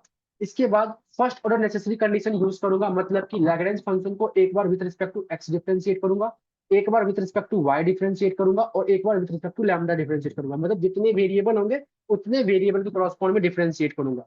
इसके बाद मैं सबको इक्वल टू जीरो पुट करूंगा और इक्वल टू जीरो पुट करके जो भी इक्वेशंस बनेंगे इन्हीं इक्वेशन को सॉल्व करके मैं क्या करूंगा, एक्स वाई की वैल्यू निकालूंगा। ये मैंने एक्स वाई निकाल लिया, तो एग्जामिनर बस कहेगा मैक्सिमा मिनिमा करो तो मैं एक्स वाई वैल्यू निकाल लूंगा। कहता है कि सेकंड ऑर्डर कंडीशन को चेक करो तब जाके मैं इस हेसियन डिटरमिनेंट के क्रॉसपॉन्ड में आगे बढ़ूंगा। अगर ये समझ में आ गया तो मैं आप लोग एक क्वेश्चन दिखाता हूँ जिसमें सपोज आप लोग को कुछ इस तरीके से बुकलेट मिलेगा। बुकलेट में सबसे पहले देखो यहाँ पे मल्टी वेरिएबल ऑप्टिमाइजेशन दे रखा, विच कंस्टेंट बेसिकली सिंगल कंस्टेंट अभी आपके पास। क्वेश्चन नंबर 1 करते हैं तो क्या बोला गया, फाइंड द मैक्सिमा और minima of the function this. ये गिवन फंक्शन है और इसका सब्जेक्ट टू कंस्टेंट ये दे रखा है। इस वाले क्वेश्चन को हम लोग सॉल्व करते हैं, ध्यान से देखिए। सो बुकलेट का हम लोग क्वेश्चन नंबर 1 कर रहे हैं। मेरे पास क्वेश्चन 1 लिखा होगा यहाँ पे बुकलेट ओपन है, जहाँ पे ऑब्जेक्टिव फंक्शन जो जेड गिवन है दैट इज 5x² प्लस में 6y का स्क्वायर माइनस में xy। और सब्जेक्ट टू कंस्ट्रेंट जो गिवन है वो क्या है, x प्लस में 2y इज इक्वल टू 24। ये मेरे पास सब्जेक्ट टू कंस्ट्रेंट गिवन है, ठीक है। मेरे को बोला इसको सॉल्व करो, मैक्सिमा मिनिमा निकालो। तो क्या स्टेप फॉलो करेंगे, ध्यान से। सबसे पहले हम लोग लिखेंगे let lambda be the Lagrange multiplier. इसके बाद लैग्रेंज फंक्शन सेट करेंगे, capital F of x y and lambda. क्या होगा, तो जो मेरा ऑब्जेक्टिव फंक्शन है वो लिखेंगे। ऑब्जेक्टिव फंक्शन क्या है, 5x का स्क्वायर प्लस में 6y का स्क्वायर माइनस में xy, फिर माइनस में लैम्डा टाइम्स कंस्टेंट लिखते थे। कंस्टेंट मेरा क्या है, ये है, दैट इज x प्लस में 2y माइनस में 24। मतलब ये 24 इस तरफ आएगा तो माइनस में आ जाएगा। ये जो मेरे पास आया है this is nothing but a Lagrange function. Lagrange function बन चुका है। अब जैसे ही लैग्रेंज फंक्शन बन गया, आप क्या करेंगे, हम लोग लैग्रेंज फंक्शन को एक बार with respect to partially differentiate करेंगे विथ रिस्पेक्ट टू एक्स। तो जब एक्स के रिस्पेक्ट में करेंगे तो ये आएगा आपके पास 10x माइनस में y और यहां से माइनस लैम्डा। एक बार with respect to y differentiate करेंगे, y करेंगे क्या आ जाएगा 12y माइनस में x माइनस में 2 लैम्डा। और एक बार करेंगे विद रिस्पेक्ट टू लैम्डा, और जब विद रिस्पेक्ट टू लैम्डा आप करते हो तो आपके पास डायरेक्टली कंस्टेंट ही आता है एक्स प्लस में 2y माइनस में 24। आप क्या करते थे हम लोग, जो भी मेरा पार्शियल डेरिवेटिव आया है फर्स्ट ऑर्डर उसको इक्वल टू जीरो पुट करेंगे। इक्वल टू जीरो पुट करने के बाद आप इसको सॉल्व करेंगे तो मेरे पास यहां से क्या आ जाएगा, 10x minus y equal to lambda. This is my equation number 1। यहां से मेरे पास क्या आ जाएगा, 12y माइनस में x is equal to 2 lambda. This is my equation number 2। और यहां से मेरे पास क्या आ जाएगा, x plus 2y is equal to 24। This is my equation number 3। अब मैं क्या करूंगा, इन तीनों ही इक्वेशन को सॉल्व करके मैं क्या करूंगा, एक्स वाई की वैल्यू निकालूंगा। सबसे पहले हम लोग क्या कर रहे हैं, सॉल्व कर रहे हैं, सॉल्विंग इक्वेशन 1 एंड 2। जब मैं इक्वेशन 1 एंड 2 को सॉल्व करता हूं तो क्या मैं कुछ इस तरीके से लिख सकता हूं, लैम्डा बराबर 10x-1 है, एक्स 10x-y इक्वेशन नंबर 1 में। तो क्या मैं कह सकता हूँ, यहां से लैम्डा बराबर क्या आ जाएगा, 6y माइनस में x/2। ये क्लियर है, या आप ऐसे लिख सकते हो 12y माइनस एक्स अपॉन में 2। ये 2 इस तरफ आ जाएगा तो क्या मैं कह सकता हूँ दिस बराबर लैम्डा। इक्वेशन 1 एंड 2 में लैम्डा बराबर इतना है, लैम्डा बराबर इतना होगा, तो बोथ साइड लैम्डा, अगर आरएचएस सेम है तो एलएचएस भी सेम होगा। ये क्लियर, ये क्लियर है गाइस। Yes sir. चलिए अब इसको मैं सॉल्व करता हूँ, क्रॉस मल्टीप्लाई करेंगे तो 20x माइनस में 2y is equal to 12y minus में x, ये आ जाएगा। इसके बाद यहाँ से थोड़ा और करते हैं, तो 20x इस तरफ आएगा तो मान लेते हैं 21x is equal to 14y, ये आ जाएगा। x is equal to 14 upon में 21y। ये क्लियर है, या फिर इसको आप ऐसा लिख लो, ज्यादा बेटर रहेगा। 7 से अगर करते हैं तो 7 3 3x is equal to 2y आ जाएगा। x इक्वल टू 2/3, इस तरीके से भी आप डाल सकते हो। अब ये जो 3x अपॉन में इक्वल टू 2y आया है, इसको मैं यूज करता हूँ इक्वेशन नंबर 3 में। इक्वेशन नंबर 3 में जब मैं इसको यूज करूंगा तो मैं क्या कर रहा हूँ, x के प्लेस पे x लिख रहा हूँ, और 2y के प्लेस पे क्या लिखता हूँ, 2y बराबर कितना है 3x। डायरेक्टली मैं 3x लिख सकता हूँ, और ये किसके बराबर है, 24 के बराबर है। तो 4x बराबर क्या आ जाएगा 24, x की वैल्यू क्या आ जाएगी 6। तो x स्टार आपके पास 6 आ गया। और अगर x की वैल्यू 6 है तो ये यहाँ पे 6 पुट करोगे तो 6 3 जा 18, तो y की वैल्यू आपके पास क्या आ जाएगी 9 आ जाएगी। तो y स्टार आपके पास 9 आ गया। तो क्या मैं कह सकता हूँ कि मैंने x और y की वैल्यू निकाल ली है, जो कि साइमल्टेनियसली इन तीनों इक्वेशन को होल्ड करना चाहिए। ये बात ध्यान रखिएगा, जो भी एक्स वाई की वैल्यू आप निकालते हो वो आपके जो f first order necessary condition था, मतलब f dash of x, f dash of y, f dash of lambda, ये तीनों इक्वेशन को साइमल्टेनियसली होल्ड करना चाहिए। ये क्लियर है, यस सर। ठीक है। चलिए, तो कहने के मतलब इस क्वेश्चन में बोला था मैक्सिमा मिनिमा बस बताओ, तो मैं ऑलरेडी मैंने कर लिया, ये x बराबर 6 y बराबर 9। मान लो इसको सेकंड ऑर्डर कंडीशन मेरे को चेक करना होता, तो कैसे चेक करते, second order condition, Hessian determinant निकालते। फॉर्मूला क्या होता है, zero g dash of x g dash of y, g dash of x g dash of y, g dash of x g dash of y, g dash of x और g dash of, sorry यहाँ पे मेरे f double dash of x x, f double dash of x y, f double dash of y x, f double dash of y x. और ये capital वाला है तो आप तुम लोग यहाँ पे कैपिटल डाल दो, F double dash of x. अब बारी बारी से सब निकालते हैं इसको। मैंने जीरो को जीरो रहने दिया। ये जो मेरे पास जी डैश ऑफ एक्स है ये क्या था, कंस्ट्रेंट का partial derivative with respect to x. ये है मेरा कंस्ट्रेंट, इसको जब मैं पार्शियली डिफरेंशिएट करूंगा विद रिस्पेक्ट टू एक्स तो क्या ये वन आएगा, इसका हो जाएगा जीरो, इसका हो जाएगा जीरो, इसका आ जाएगा ओनली वन। और जब मैं विथ रिस्पेक्ट टू वाई करूंगा तो जी डैश ऑफ वाई क्या आ जाएगा, टू। तो मैंने यहाँ पे लिख दिया कि जी डैश ऑफ एक्स की वैल्यू होगी one, g dash of y की वैल्यू होगी टू। यहाँ पे वन, यहाँ पे टू। आप ध्यान से देखते हैं, सबसे पहले मेरे को निकालना है f double dash of x x. तो f double dash of x x क्या होगा, इस वाले को पार्शियली डिफरेंशिएट करेंगे विद रिस्पेक्ट टू एक्स। तो जब इसको पार्शियली डिफरेंशिएट करेंगे विद रिस्पेक्ट टू एक्स तो क्या आएगा यहाँ पे, टेन ओनली। ये जीरो हो जाएगा, ये जीरो हो जाएगा, और टेन एक्स का आ जाएगा टेन। तो मैंने लिखा f double dash of x x जो मेरे पास आया वो आया है ten. Similarly f double dash of x y, तो मतलब इसको मैं पार्शियली डिफरेंशिएट करूंगा with respect to y. With respect to जब वाई करूंगा तो ये क्या देगा मेरे को, माइनस वन। तो मैंने यहाँ पे लिख दिया इसको minus one. Similarly f double dash of y x, f double dash of y x का बेसिकली मतलब क्या है कि आप एफ डैश ऑफ वाई को पार्शियली डिफरेंशिएट करो विद रिस्पेक्ट टू एक्स। तो जब इसको विद रिस्पेक्ट टू एक्स करोगे तो ये जीरो आ जाएगा, ये जीरो आ जाएगा, इसका आ जाएगा ओनली माइनस वन। तो हम लोग लिखेंगे यहाँ पे देखो माइनस वन। और आप चेक कर लो, देखो f double dash of x y और f double dash of y x ये आपस में देखो इक्वल नहीं है, मतलब ये यंग्स थ्योरम को सेटिस्फाई कर रहे हैं। अब f double dash of y y, अच्छा यहाँ पे गलत है, ये वाई एक्स नहीं वाई वाई होगा। तो f double dash of y y की बात करें तो कहने का मतलब एफ डैश ऑफ वाई को दोबारा से डिफरेंशिएट करना है विद रिस्पेक्ट टू वाई। तो जब with respect to y differentiate करेंगे तो ये आपको बस ट्वेल्व देगा, ये जीरो हो जाएगा, ये जीरो हो जाएगा, बस ट्वेल्व आएगा, ट्वेल्व आ जाएगा। तो मैं यहाँ पे लिख दूंगा ट्वेल्व। अब मेरे को इसको सॉल्व करना है तो आप आराम से zero, ten, minus one twelve, फिर माइनस वन करेंगे तो one two, minus one twelve, और प्लस का टू करेंगे तो one, ten, two, minus one. I hope सबको डिटर्मिनेंट्स तो आता हो करने के लिए, ये आपने लीनियर अलजेब्रा में ऑलरेडी सीख कर आ पाए हो। ये तो जीरो ही हो जाएगा। ये माइनस वन का देखा जाए तो यहाँ पे twelve minus minus plus two, fourteen आ जाएगा। और प्लस टू का देखा जाए तो माइनस वन माइनस में ट्वेंटी आ जाएगा।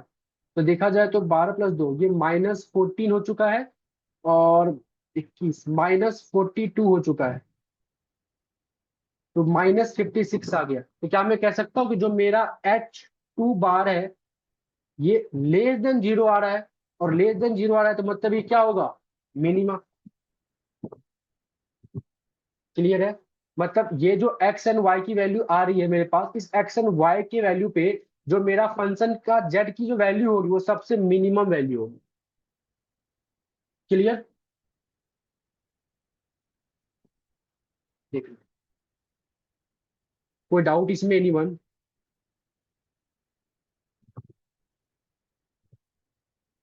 बोलो गाइस, एनीवन कोई डाउट है? No sir. चलिए कोई डाउट नहीं है, एक और क्वेश्चन करते हैं, मैं आपको दिखाता हूँ एक तरीके से बुकलेट का। मैं कर रहा हूँ क्वेश्चन नंबर टू करता हूँ, ठीक है। देखो हमारे पास क्या है, क्वेश्चन नंबर टू में एक यूनिटी फंक्शन गिवन है, बजट कंस्ट्रेंट दे रखा है, आपको बोला कि बताओ एक्स वाई का ऑप्टिमम लेवल। कोई सेकंड ऑर्डर चेक करने के लिए नहीं बोला, ओनली एक्स वाई की वैल्यू निकालने के लिए बोला है, सो दैट की यूटिलिटी आपका मैक्सिमाइज हो सके, मतलब ऑप्टिमम लेवल हो सके। तो मैं यहाँ पे जो क्वेश्चन लिख रहा हूँ बुकलेट का, ये हम लोग क्वेश्चन नंबर टू कर रहे हैं। हमारे पास यूटिलिटी फंक्शन गिवन है u is equal to x plus two y plus one, subject to constraint में बजट कंस्ट्रेंट गिवन है that is two x plus में five y is equal to fifty one. कैसे solve करेंगे, सबसे पहले लिखेंगे हम लोग let lambda be the Lagrange multiplier. इसके बाद f of x comma y comma lambda, जो मेरे पास ऑब्जेक्टिव फंक्शन है पहले वो लिखेंगे, माइनस में लैम्डा टाइम्स कंस्टेंट लिखेंगे। इसके बाद सबसे पहले एफ डैश ऑफ एक्स निकालेंगे। एफ डैश ऑफ एक्स निकालोगे तो ये ओनली वाई प्लस वन बचेगा यहाँ पे, माइनस में टू टाइम्स ऑफ लैम्डा आएगा। फिर एफ डैश ऑफ वाई निकालोगे तो क्या आएगा, एक्स प्लस टू माइनस में फाइव टाइम्स ऑफ लैम्डा आएगा। फिर एफ डैश ऑफ लैम्डा निकालोगे तो minus two x plus five y minus में 51 आ जाएगा।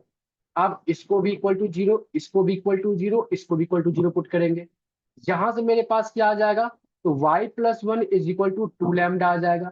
यहां से मेरे पास क्या आ जाएगा, x plus two equal to five lambda आ जाएगा। और यहां से मेरे पास क्या आ जाएगा, टू एक्स प्लस में five y is equal to 51। ये मेरा इक्वेशन वन है, ये मेरा इक्वेशन टू है, ये मेरा इक्वेशन नंबर थ्री है। अब मैं क्या कर रहा हूँ, सॉल्व कर रहा हूँ वन एंड टू को साइमल्टेनियसली। तो वन से मैं लैम्डा बराबर लिख सकता हूँ y प्लस वन अपॉन में टू, और इक्वेशन नंबर टू से लैम्डा बराबर मैं लिख सकता हूँ x प्लस टू अपॉन में फाइव। क्लियर है ये, और इन दोनों को मैंने इक्वेट कर दिया। अब जब मैं इसे सॉल्व करूंगा तो ये आ जाएगा फाइव वाई प्लस में five is equal to two x plus में फोर। तो देखा जाए तो five y is equal to two x, या ऐसे फाइव वाई प्लस में one is equal to two x. ये क्लियर है।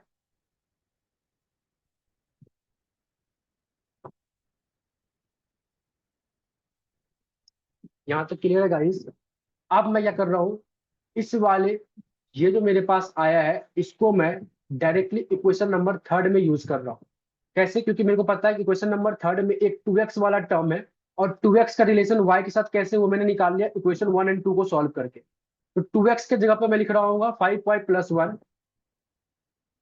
फिर फाइव वाई को जैसा का तैसा, 51 जैसा का तैसा, ten y is equal to 50 आ जाएगा। और y की वैल्यू आ जाएगी मेरे पास फाइव, और जैसे y की वैल्यू फाइव आ गई तो पच पचे पच्चीस एक छब्बीस, तो x की वैल्यू मेरे पास आ जाएगी 30। This is my answer. मतलब मैंने x एंड y का एक ऑप्टिमम वैल्यू निकाल लिया है with the help of Lagrange multiplier, जहां पे मैंने इस पर्टिकुलर कंस्टेंट वाले फंक्शन को मैक्सिमाइज किया है। ये क्लियर है। इसमें किसी को डाउट है, एनीवन? माधवी, महक, निखिल, सार्थक, आप में से किसी को डाउट है? No sir. चलिए, अगर कोई डाउट नहीं है एक बार अगेन बुकलेट को देखते हैं। अभी हम लोगों ने बुकलेट से क्वेश्चन नंबर वन किया, जो कि आराम से समझ में आएगी कैसे लैग्रेंज यूज करते हैं। इसके बाद हम लोगों ने क्वेश्चन नंबर टू किया। इसके बाद है क्वेश्चन नंबर थ्री। जो क्वेश्चन नंबर थ्री भी आराम से आप कर सकते हो। आपके पास एक यूनिटी फंक्शन गिवन है, ऑब्जेक्टिव फंक्शन, आपके पास प्राइस और मनी इनकम गिवन है। तो क्या मैं प्राइस और मनी इनकम से एक कंस्टेंट बजट कंस्टेंट बना सकता हूँ? क्या बनेगा बजट कंस्टेंट यहाँ पे, थ्री एक्स प्लस में four y is equal to 50। इसमें किसी को डाउट है कि दो गुड्स है x and y, good x का प्राइस है थ्री, गुड वाई का प्राइस है फोर, और आपके पास टोटल मनी इनकम है 50। तो जितना आप गुड एक्स लोगे, जितना आप गुड वाई लोगे, इन सब का टोटल 50 से कम होना चाहिए। क्लियर? तो ये मेरे पास ऑब्जेक्टिव फंक्शन हुआ, और ये मेरा पास सब्जेक्ट टू कंस्ट्रेंट हुआ। क्या आप इसको मैक्सिमाइज कर लोगे, मतलब एक्स एंड वाई की ऑप्टिमम वैल्यू निकाल लोगे? आराम से निकाल सकते हो, क्योंकि आपने वन एंड टू में आराम से किया हुआ है। सिमिलरली क्वेश्चन नंबर फोर में भी देखोगे कि आपके पास एक यूनिटी फंक्शन गिवन है, और price of x, price of y और मनी इनकम गिवन है। तो इससे सबसे पहले आप कंस्टेंट बना लोगे। कंस्टेंट क्या बनेगा, फोर एक्स प्लस में six y is less than equal to 130। ये बन गया कंस्टेंट। ये आपके पास ऑब्जेक्टिव फंक्शन, ये आपके पास कंस्टेंट सॉल्व हो जाएगा। क्या ये डुएबल है question number three and four? Yes sir. चलिए, अब आते हैं क्वेश्चन नंबर फाइव। तो क्वेश्चन नंबर फाइव में आप लोगों को करके दिखा दो कि सिंस क्वेश्चन नंबर फाइव में आप दो से ज्यादा तीन वेरिएबल गिवन है, तो आपके पास ऑब्जेक्टिव फंक्शन है ये, सब्जेक्ट टू कंस्ट्रेंट है ये, तो आपको एक्स वाई जेड की वैल्यू निकालनी है। ध्यान से देखो कैसे हम लोग इसको प्रोसीड करें। तीन वेरिएबल हुआ तब भी लैग्रेंज कैसे आराम से काम आएगा। क्वेश्चन नंबर फाइव में जो हमारा ऑब्जेक्टिव फंक्शन है वो है f of x comma y comma z is nothing but x y z. Okay, तो ये मेरा ऑब्जेक्टिव फंक्शन है। सब्जेक्ट टू कंस्टेंट मेरे पास क्या है, तो x plus two y plus में two z is equal to 60। बोला इसको सॉल्व करो। सबसे पहले सॉल्व करेंगे, क्या लिखेंगे हम लोग, let lambda be the Lagrange multiplier, L M tends for Lagrange multiplier. तो अब जो मैं लैग्रेंज फंक्शन बनाऊंगा वो चार वेरिएबल का होगा, एक तो एक्स वाई जेड, ये तीन वेरिएबल होंगे, साथ साथ में एक लैम्डा, चार वेरिएबल हो गया। जिसमें कि सबसे पहले हम लोग अपना ऑब्जेक्टिव फंक्शन लिखते हैं। ऑब्जेक्टिव फंक्शन क्या है, एक्स वाई जेड, ये रहा ऑब्जेक्टिव फंक्शन। फिर क्या करते हैं हम लोग, माइनस में लैम्डा टाइम कंस्टेंट लिखते हैं। कंस्टेंट क्या है, तो x plus two y plus two z is equal, sorry minus में 60। अब जाके हम लोग क्या करेंगे, सिंस मेरे पास चार वेरिएबल है तो हम लोग चार बार पार्शियली डिफरेंशिएट करेंगे चारों वेरिएबल के करस्पॉन्ड में।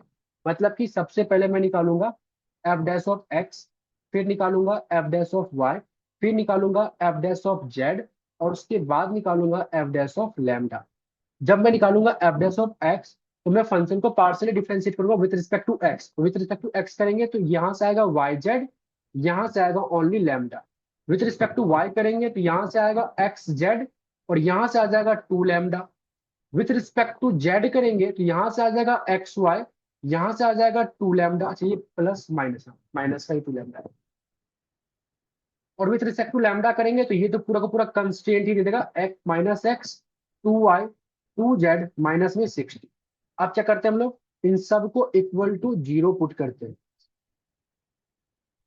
जब इक्वल टू जीरो पुट करेंगे तो यहां से मेरे पास आ जाएगा lambda equal to y z, इसको करेंगे इक्वल टू जीरो तो यहां से मेरे पास आ जाएगा lambda equal to x z upon में टू।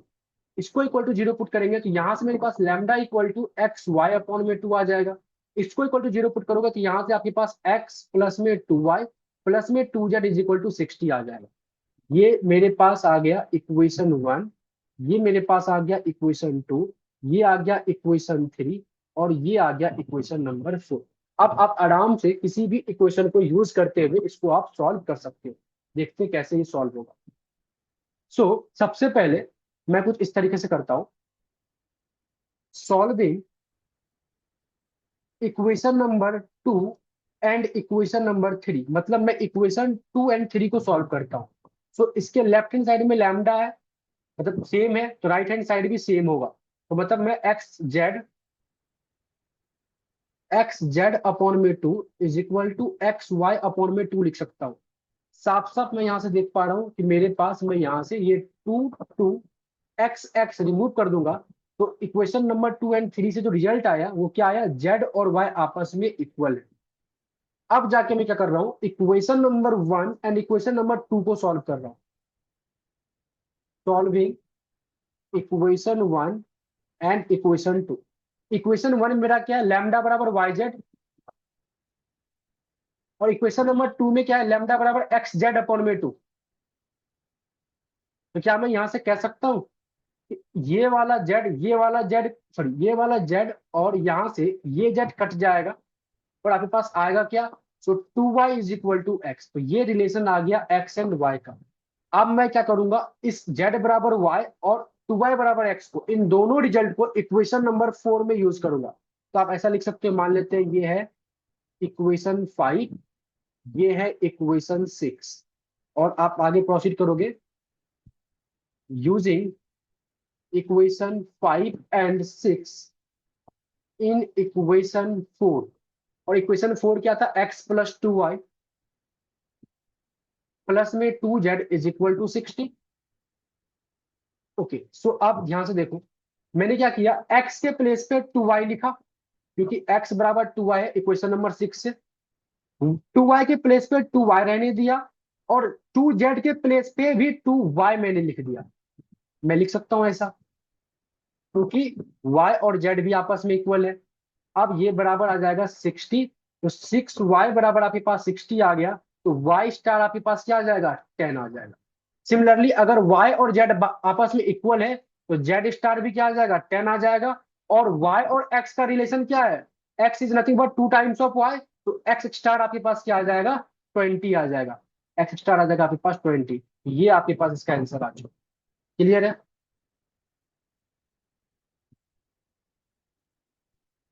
इसमें किसी को डाउट है, नहीं? बोलो गाइस, ये क्लियर है। Yes sir. चलिए, यस अगर सर। अब मान लेते हैं, लेटर सपोज, अगर आपको कई बार हो जाता है, मतलब रेयर चांस है बट स्टिल एग्जामिनर ना तीन वेरिएबल के कॉरस्पॉन्ड में कहता है सेकंड ऑर्डर कंडीशन चेक करो कि आपने जो एक्स वाई जेड निकाला है उस एक्स वाई जेड पे आपका जो फंक्शन है ये मैक्सिमा हो रहा है या मिनिमा हो रहा है। तो जब भी आपको दो से ज्यादा वेरिएबल, मान लेते हैं तीन वेरिएबल का आए चेक करने के लिए, उसके लिए जो हम लोग सेकंड ऑर्डर कंडीशन चेक करेंगे वो कुछ इस तरीके से होगा। सेकेंड ऑर्डर कंडीशन, सबसे पहले हम लोग हेसियन डिटर्मिनेंट निकालेंगे टू वेरिएबल के क्रॉसपॉन्ड में। ये क्या होता है? Zero, g dash of x, g dash of y, g dash of x, g dash of y, f double dash of x x, f double dash of x y, f double dash of y x, f double dash of y y. ये मैंने निकाला टू basically का Hessian determinant. इसके बाद हम लोग Hessian determinant निकालेंगे तीन वेरिएबल का जो गिवन है। अब तीन वेरिएबल का कैसे निकलेगा, ध्यान से देखो। Zero, g dash of x, g dash of y, g dash of z. यहाँ पे g dash of x, g dash of y, g dash of z. अब इसके अंदर क्या आ जाएगा? F double dash of x x, f double dash of x y, f double dash of x Z.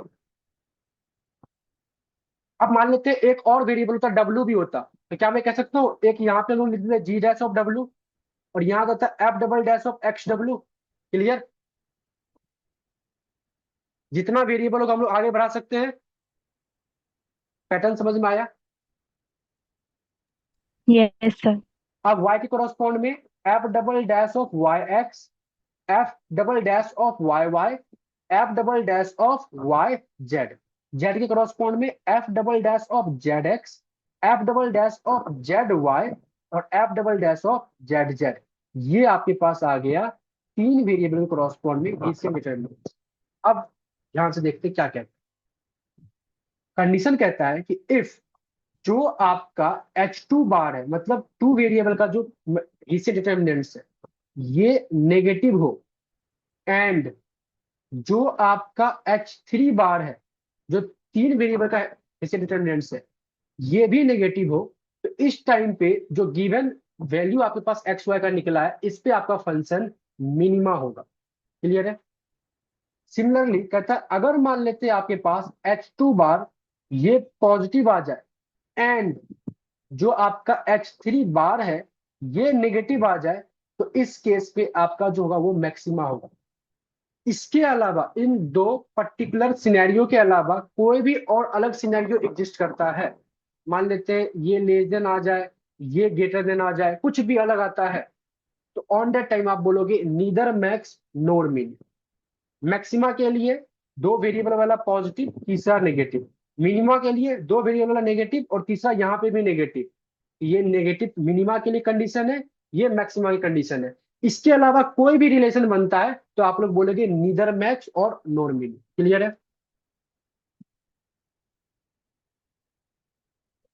बोलो guys. Yes sir. आप ध्यान से देखो, क्या ये कैसे निकाल, पहला वाला ये आराम से हम लोग निकाल सकते हैं। कैसे निकलेगा? Zero, g dash of x and g dash of y. G मतलब मेरा कंस्ट्रेंट, तो कंस्टेंट को विद रिस्पेक्ट टू जब x डिफरेंशिएट करेंगे तो ये जीरो हो जाएगा, यहां से बस वन आएगा। विद रिस्पेक्ट टू y करेंगे तो ये सब जीरो हो जाएगा, यहां से टू आ जाएगा। तो मैं यहाँ पे लिख रहा हूँ जी डैश ऑफ x होगा मेरा one, g dash of y होगा मेरे पास two. Ji dash of x मेरा one, g dash of y मेरा टू। अब निकालते हैं हम लोग f double dash of x x. F double dash of x x कैसे आएगा? इस वाले को हम लोग दोबारा से पार्शियली डिफरेंशिएट करेंगे विद रिस्पेक्ट टू एक्स। तो बताओ विद रिस्पेक्ट टू एक्स जब मैं डिफरेंशिएट करूंगा तो कहीं पे एक्स वेरिएबल दिख रहा है, ये भी जीरो आएगा, ये भी जीरो आएगा, ओवरऑल वैल्यू क्या आ जाएगी? जीरो। तो क्या मैं कह सकता हूँ f double dash of x x मेरा क्या आएगा? जीरो। अब आते हैं f double dash of x y. जब मैं f double dash of x y निकालूंगा, मतलब इसको पार्शियली डिफरेंशिएट करना विद रिस्पेक्ट टू वाई, तो ये तो जीरो हो जाएगा, और वाई के रिस्पेक्ट में डिफरेंशिएट कर देंगे तो यहां से बचेगा ओनली जेड। क्लियर है? और जेड की वैल्यू क्या आई है हमारे पास? 10। तो क्या मैं कह सकता हूँ f double dash of x y की जो वैल्यू होगी वो 10 होगी। क्लियर?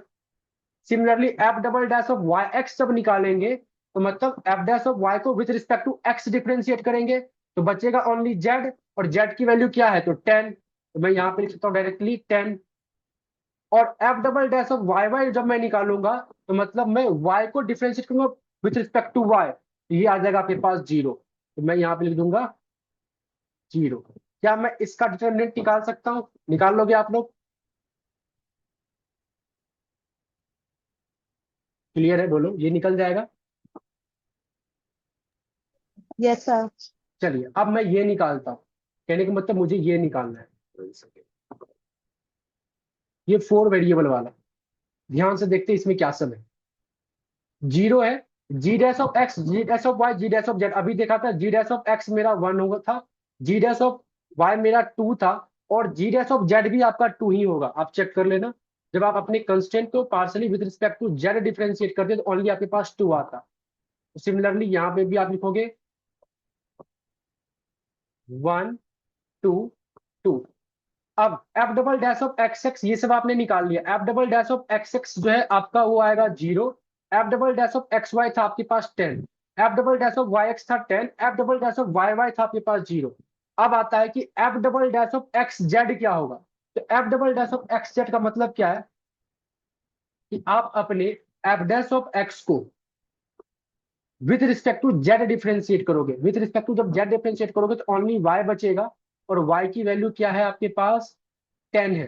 तो मतलब एफ डबल डैश ऑफ जो एक्स जेड है वो भी आपके पास क्या आएगा? 10 ही आएगा। ये भी आपके पास 10 आएगा। F double dash of y z निकालते हैं। तो जब f double dash of y z का मतलब ये है कि आपके पास जो ये एफ डैश ऑफ वाई है इसको with respect to z differentiate कीजिएगा, तो आपके पास ओनली एक्स बचेगा। और एक्स की वैल्यू कितनी है? एक्स की वैल्यू है 20। तो f double dash of y z जो आएगा वो आपके पास आ जाएगा 20।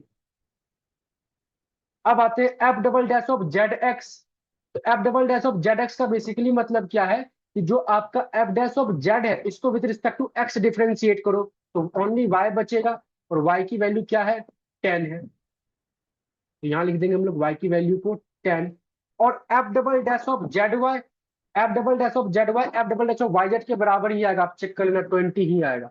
और f double dash of z z के लिए हम लोग क्या करेंगे? इसको पार्सली डिफरेंशिएट करेंगे विद रिस्पेक्ट टू जेड, तो ये फिर अगेन 0 आ जाएगा। तो मैं यहाँ पे देता हूँ 0। अब मेरे पास ये जो दिख रहा है ये एक तरीके से 4 into 4 का डिटर्मिनेंट्स दिख रहा है। क्लियर है? ये 4 into 4। इस 4 into 4 को भी सॉल्व करना आपने अपने सेमेस्टर 2 में सीखा है। आप क्या करोगे? सबसे पहले आपका क्या टारगेट होगा जब भी 4 into 4 का डिटर्मिनेंट्स आए या इससे बड़ा आए, तो आपका टारगेट होगा कि किसी भी एक रो में या किसी भी एक कॉलम में कम से कम 3 जीरो ले आते हैं। अगर 4 into 4 का है तो किसी भी एक रो या किसी भी एक कॉलम में हम 3 जीरो बना लेते हैं। तो मैं क्या देख रहा हूँ, जो कॉलम नंबर 1 है मेरा, इसमें पहले से एक जीरो है, तो मैं दो और जीरो बना देता हूं। तो मैं ना इसको और इसको जीरो बना सकता हूं। कैसे बना रहा हूं ध्यान से देखिए। मैं क्या कर रहा हूं, R3 को चेंज कर रहा हूं। कैसे? तो R3 माइनस में 2 टाइम्स ऑफ R2, और R4 को भी चेंज कर रहा हूं। कैसे? तो R4 माइनस में 2 टाइम्स ऑफ R2। तो क्या मेरे पास आएगा? ध्यान से देखिएगा। R1 और R2 तो सेम रहेगा, 0 1 2 2, 0 1 2 2, और 1 0 10 10, 1 0 10 10। अब R3 चेंज किया है 2 टाइम्स ऑफ R2 करके, तो R3 2 टाइम्स ऑफ R2, तो 2 माइनस में 2 जीरो आ जाएगा। तो पहला टर्म मेरे पास 0 आ गया। दूसरा टर्म क्या आएगा? 10 माइनस में 2 टाइम्स ऑफ 0, तो 10 माइनस में 0 10 ही रहेगा, ये 10 आ जाएगा। इसके बाद 0 माइनस में 2 टाइम्स ऑफ R2, तो 0 माइनस में 20, तो ये माइनस का 20 आ जाएगा। और इसके बाद 20 माइनस में 2 टाइम्स ऑफ 10 20, तो ये आपके पास अगेन 0 आ जाएगा। अब आते हैं R4 में, 2 माइनस में 2 टाइम्स ऑफ 1 0 आ जाएगा। ये भी सेम आई थिंक दिख रहा था 10 ही होगा, क्योंकि 10 माइनस में 2 टाइम्स ऑफ 0 तो 0, 10 माइनस में 0 10 ही रहेगा। फिर 20 माइनस में 20 ये 0 हो जाएगा, और ये -20 हुआ, आप चेक कर लेंगे। तो मैंने क्या किया, कॉलम नंबर 1 में 3 क्या बना दिए, एलिमेंट्स को 0 बना दिए। अब मैं इसका डिटरमिनेंट निकालता हूँ। सबसे पहले मैं लेता हूँ पहला वाला, ये पहला वाला 0। तो पहले वाले 0 के करस्पॉन्ड में जो डिटरमिनेंट्स बनेगा वो क्या सब बनेगा, 0, 10। मतलब क्या मैं कह सकता हूँ, पहले वाले का जब मैं लूंगा तो मैं इसको इसको हटाकर ये वाला टर्म लिखूंगा यहाँ पे। ये क्लियर है सभी को? बोलो गाइस, ये क्लियर है? Yes sir. अब ये लिखना और ना लिखना बात बराबर है, क्योंकि ये 0 से मल्टीप्लाई करके सब तो 0 ही बन जाएगा। क्लियर? अब -1, मतलब मैंने अब ये दूसरा वाला लिया। अब दूसरा वाला जब मैं लिया तो इसके जगह पे क्या हो जाएगा, ये और ये, इसको हटाकर बाकी ये सब लिखेंगे हम लोग। मतलब -1 के करस्पॉन्ड में क्या सब आ जाएगा, 1, 2, 2, और 10, -20, 0, 10, 0, -20। इसके बाद अगेन मेरे पास अगेन क्या है, ये 0 है और ये 0 है। तो मेरे पास जो अगेन ये 0, 0 है, तो अगर मैं यहाँ पे लिख भी देता हूँ प्लस का 0, तो आगे का टर्म लिखने का कोई मतलब नहीं बनता, क्योंकि ये सारा 0 बन जाएगा। तो देखा जाए तो ये जो 0 हो जाएगा -1। क्या मैं इसको सॉल्व कर सकता हूँ? यस। ये भी 0 हो जाएगा, ये भी 0 हो जाएगा। क्या सॉल्व करने के पास आपके पास S3 बार की वैल्यू आ जाएगी?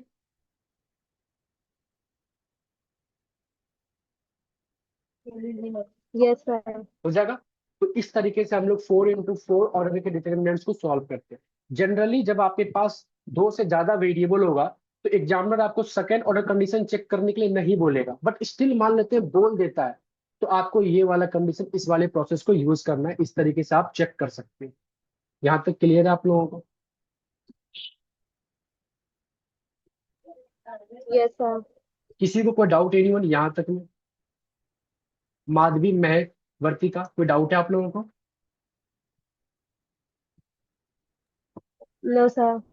चलिए, अगर यहाँ तक में कोई डाउट नहीं है तो this is all about the basic constant of concept of basically constant optimization, जिसमें कि हम लोगों ने एक टॉपिक लैग्रेंज मल्टीप्लायर क्या होता है, लैग्रेंज फंक्शन कैसे बनाते हैं, और किस तरीके से हम लोग लैग्रेंज मेथड को यूज करते हुए क्वेश्चन को सॉल्व करते हैं, ये आपने सीख लिया है।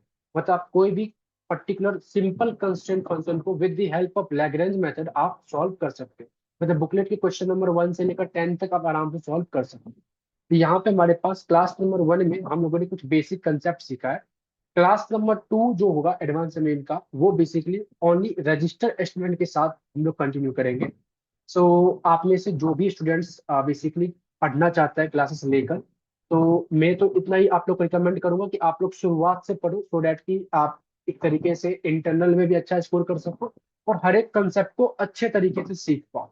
तो जो भी हमारा नेक्स्ट क्लास होगा एडवांस एमएमए के करस्पॉन्ड में, वो सिर्फ और सिर्फ अब रजिस्टर्ड स्टूडेंट्स के करस्पॉन्ड में होगा।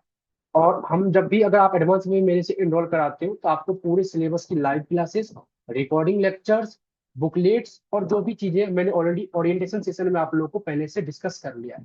इसी तरीके का कोई भी अगर आप लोग को डाउट्स हो किसी पर्टिकुलर रीजन में, तो आप मेरे से 6203360410 इस पर्टिकुलर नंबर पे कॉल या व्हाट्सएप करके पूछ सकते हैं। और जो भी अभी आप मीटिंग में हो, अगर आपको कोई डाउट हो तो आप अभी भी अपने डाउट्स को पूछ सकते हो। मैं फिलहाल के रिकॉर्डिंग को पॉज करूँ।